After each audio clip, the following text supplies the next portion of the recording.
ওই যে শিক্ষামন্ত্রী বলেছে মাদ্রাসায় আলেমরা যোগ্য সম্পন্ন হয় না দেখে স্কুলে শিক্ষক দিতে পারি না। ও মন্ত্রী সাহেব, আপনি আলেম কোথায় গিয়া খুঁজছেন? যেখানে খুঁজলে আলেম পাওয়া যায় সেখানে তো আপনি যান নাই। আলেম দরকার নাই, কামেল পাস দরকার নাই, দাওরা দরকার নাই, মুফতি দরকার নাই, মুহাদ্দিস দরকার নাই।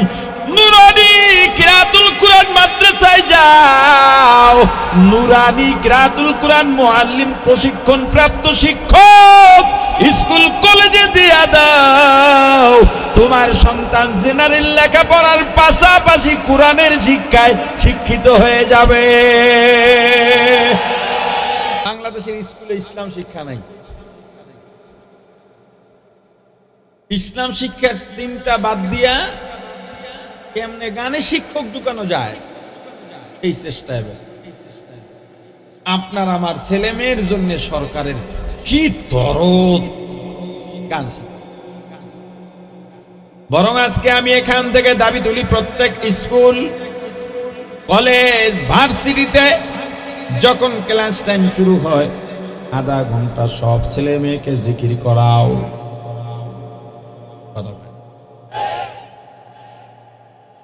জিকিরের এমন এক প্রভাব তোমার সন্তানের কলবে যদি ছোট থেকেই জিকির ঢুকায়া দিতে পারো, হোঁচট খাবে, চিৎকার দিবে ইন্না লিল্লাহ বলে। আজরাইল যদি তোমার কাছে আসে জান কবাজ করার সময় আল্লাহু আকবার চিৎকার দিবা, জান্নাত পাওয়ার সম্ভাবনা আছে। স্কুল কলেজে গানের শিক্ষক না ঢুকাইয়া ইসলাম পরিপূর্ণ জানার জন্য ওই যে শিক্ষামন্ত্রী বলেছে মাদ্রাসায় আলেমরা যোগ্য সম্পন্ন হয় না দেখে স্কুলে শিক্ষক দিতে পারি না। ও মন্ত্রী সাহেব, আপনি আলেম কোথায় গিয়া খুঁজছেন?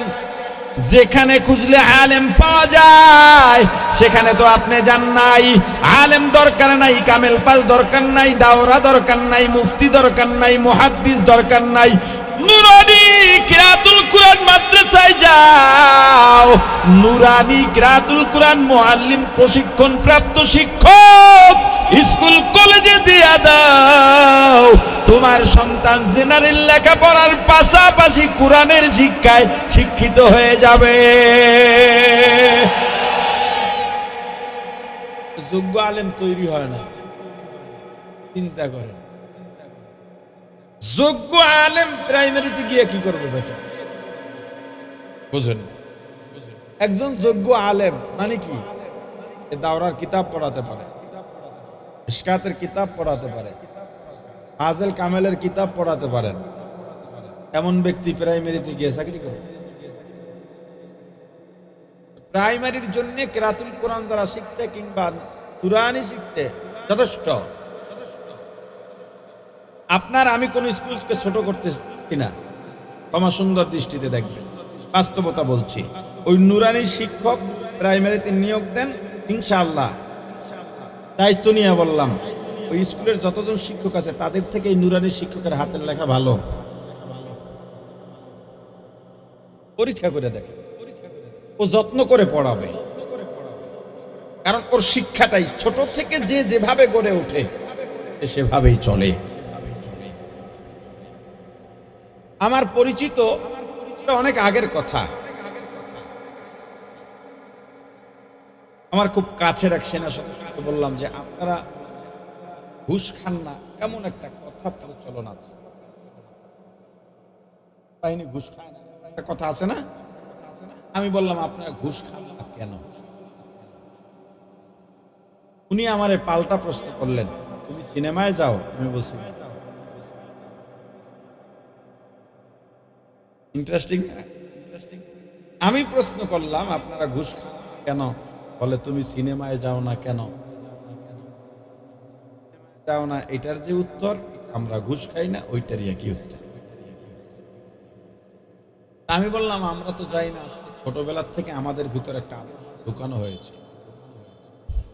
আমাদেরকে জান্নাত জাহান্নাম চেনানো হয়েছে, দুনিয়া আখিরাত চেনানো হয়েছে। সিনেমা, মাদ্রাসা এগুলো আমাদেরকে চেনানো হয়েছে।